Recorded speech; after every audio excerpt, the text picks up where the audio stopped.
గడ్డలు వస్తాయి. అలాగే హార్మోన్ల సెగ వల్ల కూడా ఈ సెగ్గడ్డలు వస్తాయి. హార్మోన్ల సెగ వల్ల కూడా ఏ గడ్డలు రావచ్చు. అప్పుడు ఏం చేయాలి, మన హార్మోన్ టెస్ట్ చేసి హార్మోన్ల సెగను తగ్గిస్తే గడ్డలు అణిగిపోతే బిడ్డ వస్తుంది. అంతే తప్ప గడ్డలు తీస్తూ ఉంటే సెగ ఒంట్లోనే ఉంది కాబట్టి మరో 4 గడ్డలు వస్తాయి. ఇక్కడ మొట్టి వచ్చింది ఒంట్లో సెగ వల్ల, ఈ మొట్టాన్ని నువ్వు కాల్చేస్తే ఏం ఉపయోగం? ఆపరేషన్ చేసి ఇటు 4 వస్తాయి, ఇటు 4 కలిసి ఇటు 10 వస్తాయి, ఇటు 10 కలిస్తే మొహం కాలిపోయింది, ఆ ప్లాస్టిక్ సర్జరీ చేసుకుని డోనార్కి వెళ్ళిపోమంట. ఇక్కడ కూడా అంతే, ఆ అండాలని, గడ్డల్ని, సిస్టుల్ని, పీసీఓడీల్ని, నీటి బుడగలను ఎన్ని కాల్చినా మళ్ళీ వస్తాయి. దానికన్నా అది హార్మోన్ల సెగ అయితే ఏ హార్మోన్ సెగ ఉందో గుర్తించి తొలగించాలి. అది క్రిములు అయితే ఏ క్రిమి వల్ల వచ్చిందో గుర్తించి తొలగిస్తే నీ గడ్డలు, సిస్టులు అన్నీ పోయి, బుడగలు అన్నీ పోయి నీ బిడ్డ నీ చేతిలోకి వస్తుంది. ఒక్కసారి బిడ్డ వచ్చిందంటే అన్ని గడ్డలు అణిగిపోతాయి. గడ్డంతా గోలీగాయ ఎంత ఉంటుంది. బిడ్డ 3 కేజీల బాహుబలి, బిడ్డ ముడ్డెత్తి ఇలా ఉందంటే చితికిపోతుంది. సో ఇది మన స్ట్రాటజీ. అలాగే ఏఎంహెచ్ గురించి ఎవరన్నా చెప్పారా డాక్టర్లు? ఏఎంహెచ్ తక్కువగా ఉందిరా, అండాల క్వాలిటీ లేదురా, ఐవీఎఫ్కి వెళ్ళాలిరా, కుదిరితే డోనార్కి వెళ్ళాలిరా చెప్పారా? ఏఎంహెచ్ గుండు సున్నా ఉంటే నాకు చెప్పండి, గుండు సున్నా కానీ ఎక్కువ ఉంటే నన్ను అడగొద్దు. ఇక ఏఎంహెచ్ గుండు సున్నా ఉన్నా ప్రెగ్నెన్సీ వస్తుంది.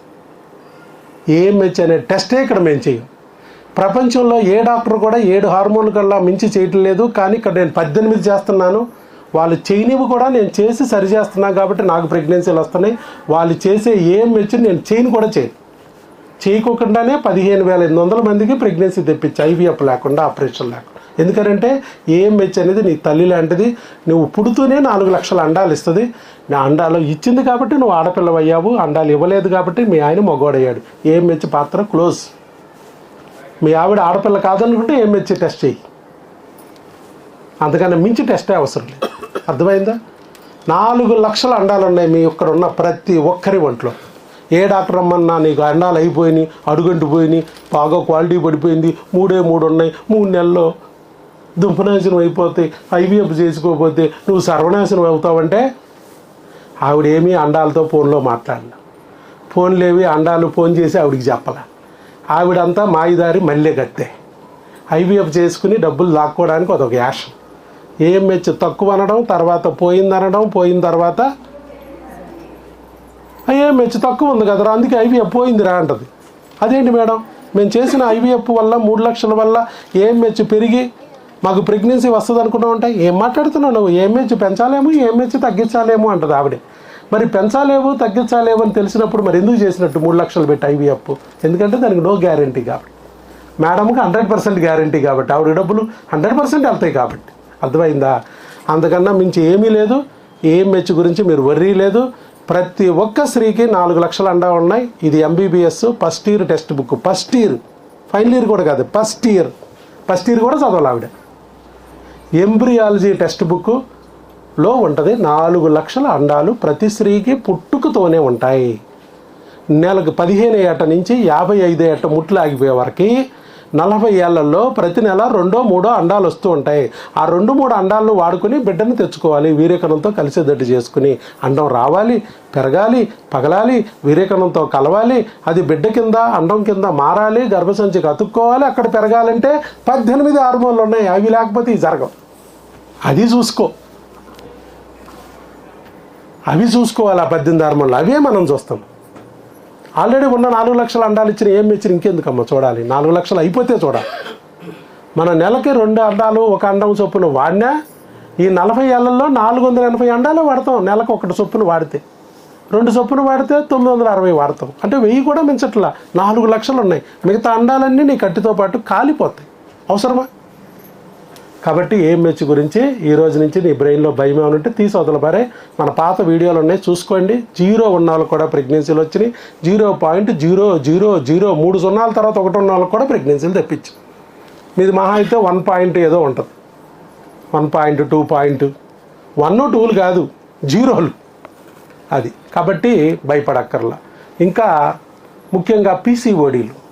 చాలామంది పీసీఓడీలు అంటే అదో పెద్ద జబ్బు కింద, నీటి బుడగలు, బొబ్బుల్స్ వచ్చేసినాయి నీకు జబ్బుకు. ఇవాళ కూడా కొంతమంది వచ్చారు, పీసీఓడీ అంటే పెద్ద జబ్బు అంట, ఆవిడికి పిల్లలు పుట్టరంట ఆయన అనేసుకున్నాడు. పాపం ఆవిడేమో పిల్లలు పుడతారని ఆశతో ఆవిడ వీడియోలు చూసుకుని ఇక్కడికి వస్తుంది. మా ఆవిడికి పిల్లలు పుట్టరు ఆయన డిసైడ్ అయిపోయాడు. నెలలు రావు కాబట్టి పిల్లలు పుట్టవు. సంవత్సరానికి నెలలు రాని వాళ్ళకి కూడా మనం ప్రెగ్నెన్సీ తెప్పించాం 2 నెలల్లో. ఎలా? నెలలు రాలేదంటే కారణం ఏంటి? ఆవిడ ఆడపిల్ల కాదని కాదు, నెలలు రాకోకుండా. సపోజ్ గర్భసంచిలో టీబీ ఉంది, నెలలు రావు. వచ్చిన నెలలు కూడా అయిపోతాయి, 30 ఏళ్ళకే అయిపోతాయి కొంతమందికి. మన మేడంలు ఏమంటారు? అయిపోయినాయి, నీ అండాలు ఆగిపోయినాయి, నువ్వు ముందుగానే ముట్లు వచ్చేసినాయి, నీకు ఒక పనికిరావు. కాదు, అది రిపేర్. 53 సంవత్సరాల వరకు మీరు పిల్లల్ని కనొచ్చు. ఈ 53 సంవత్సరాల్లో ఎక్కడ మీకు అండాల సమస్య వచ్చినా, ఎక్కడ మీకు నెలసర్ల సమస్య వచ్చినా అది రిపేరే, రిటైర్మెంట్ కాదు. భగవంతుడు 53 ఏళ్ళు ఇచ్చాడు, ఈ మధ్యలో రిటైర్మెంట్ ఇవ్వడానికి యువతవుడి ఎవరావిడ? యువతేవిడే 53 ఇయర్స్ రిటైర్మెంట్. అప్పుడు వరకు నీకు రిటైర్మెంట్ లేదు. మగవాళ్ళకి ఏజ్ ఎంత అయ్యా అంటే నాట్అవుట్ బ్యాట్స్మెన్. రేపు పోతా కూడా వాళ్ళు 4 కొట్టిపోవచ్చు, 4 పెళ్ళాలంటే 6 బాదేయచ్చు, 6 పెళ్ళాలంటే. ఆయనదేముంది, విత్తనమే కదా, జల్లుకుంటా వెళ్తాడు, మోసేదే పెట్టేదే. భార్య అంటే మొయ్యాలి, ఎముకల్లో బలం ఉండాలి, కండరాల్లో పటుత్వం ఉండాలి. అందుకే భార్యకి మాత్రం 53 ఏళ్ళ వయసు ఇచ్చాడు దేవుడు, రిటైర్మెంట్ ఇచ్చాడు. కాబట్టి 53 ఏళ్ళ వరకే మీకు పిల్లలు పుడతారు. మధ్యలో ఏదన్నా సమస్య ఉన్నా, ఏ సమస్య ఉన్నా అది రిపేర్. కాబట్టి డోంట్ వర్రీ. ఇవన్నీ కూడా మనం చేసి సాధించాం. 53 ఏళ్ళ వయసు ఉన్న ఆవిడికి కూడా కలకత్తా కృష్ణకుమారి గారికి ట్విన్స్ పుట్టించాం. మనం ట్విన్స్ పుట్టించాం. ఇవన్నీ మన పాత వీడియోలు. అలాగే 62 ఏళ్ళు ఉన్న మగ ఆయనకు కూడా పిల్లలు పుట్టించాం మనం, అన్నీ న్యాచురల్గానే. మొన్న అయితే ఒకరికి 6 పిండాలు వచ్చినాయి. 6 ఒకటికే కష్టపడుతుంటే 6 వచ్చినాయి ఒకేసారి. ఐవేపులు చేస్తే 2, 3 కామన్ వస్తుంటే ఒకేసారి 2, 3 పిండాలు పెడతారు వాళ్ళు. పొదిగించి తీసుకెళ్ళి దాంట్లో పెడతారు. మనం పొదిగించడాలు లేవు, పిండాలు పెట్టడాలు లేవు, న్యాచురల్గా తెప్పించడాలే. అంటే మన మందులు చూడండి ఎలా దూసుకుపోతున్నాయి, బుల్లెట్లు. సో ఇలా వస్తాయి ప్రెగ్నెన్సీలు, ఇక్కడ కూడా అలా వస్తాయి. కాబట్టి ఏంటంటే మెయిన్ కావాల్సింది మన వీర్యకణాన్ని, అండాన్ని డ్యామేజ్ చేసే క్రిములు తొలగించి హార్మోన్లు సరిచేస్తే అవి పటుత్వం పెంచుకుంటే చక్కగా బిడ్డ కింద మారి నీ బిడ్డ నిలబడుతుంది. అలా కాకుండా క్రిములు హార్మోన్లు ఉంచుకుంటే అయిపోతుంది. మధ్యలో చాలామందికి ఈ గొడవలు ఏంటంటే, నువ్వు సిగరెట్ తాగావు, మందు కొట్టావు, గుట్కాలు వేసావు, పాన్ ప్రాణాలు, అందుకే నీకు కొనాలు మాడు మసిగిపోనీరా అంట. పక్కనేమో మీ ఫ్రెండ్స్ ఏమో లోటాలు పేపాలు తాగేస్తూ ఉంటాడు, రోడ్ల మీద దొరిలేస్తూ ఉంటాడు. ఆడింట్లో పిల్లలు ఉంటారు, పక్క వీధిలో కామాక్షికి కూడా పిల్లలు పుట్టించుంటాడు, ఎదురు సందులో విశాలచ్చికి కూడా అకౌంట్ ఓపెన్ చేశాడు, ఫ్రెష్గా ప్రెగ్నెంట్ ఆవిడ కూడా. ఇక్కడేమో మీ మూతికి వాసన కూడా ఉండదు, మీకు పిల్లలు ఉండరు. ఎప్పుడు చూసినా ఆవిడ సిగరెట్ దిగావా, మందు పెట్టావా అంట. ఇవన్నీ చేసిన వాళ్ళందరికీ పిల్లలు ఉన్నారు. ఇంకొంతమంది ఉంటారు, బరువు తగ్గాలమ్మా, పిసివాడి కదా, బరువు తగ్గాలి. నువ్వు బరువు తగ్గావనుకో, మీ ఆయన బైక్ వేసుకుని బజార్కి వెళ్ళాలంటే గాలి వచ్చినప్పుడల్లా చూసుకోవాలి, ఉన్నావా ఎగిరిపోయావా. ఆల్రెడీ సన్నంగా ఉన్నావు, ఇంకెంత బరువు తగ్గాలి. ఇంకొంతమంది 120 కేజీలు ఉంటారు, నడుచుకొస్తున్నారో తెలియదు, దొరలు కొత్తన్నారో తెలియదు. 2 పిల్లలు ఉంటారు ఆవిడికి. ఏ బరువుకు పిల్లలు పుట్టరు చెప్పండి? మీకన్నా లావుకున్న వాళ్ళు ఎవరు పిల్లలకి అనలేదా? మీకన్నా సన్నంగా ఉన్న వాళ్ళు పిల్లలకి అనలేదా? అచ్చం మీ అంత బరువు ఉన్న వాళ్ళు కూడా కొన్ని కోట్ల మంది పిల్లల్ని ఆల్రెడీ కనేశారు.